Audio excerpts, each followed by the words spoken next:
Yung galing ka sa Dubai, papunta dito sa Oman para mag-sit.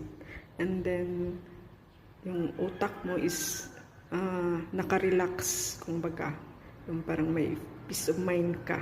Yung overwork sa Dubai, tapos pumunta ka ng Oman. And then pagising mo, fresh na fresh ang utak mo, nakapagpahinga ka, may peace of mind ka. Gusto mo lang sanang sightseeing sa bintana, no? Para magmuni-muni, ganon. Girl, literal talaga siya na peace of mind. Girl, talagang literal na peace of mind.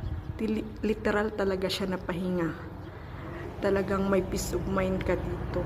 Tingnan nyo naman. Yung pagmuni-muni mo, ito ang makikita mo.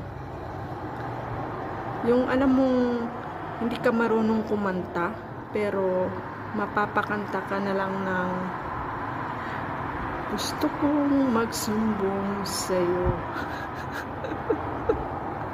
Kapag pagod na ako. Hoy, Ginoo ko. Yudipots kag tunga. Mahampakan kita sa malagong nga hangin diri nga side, Ginoo ko. Literal talaga siya na pahinga.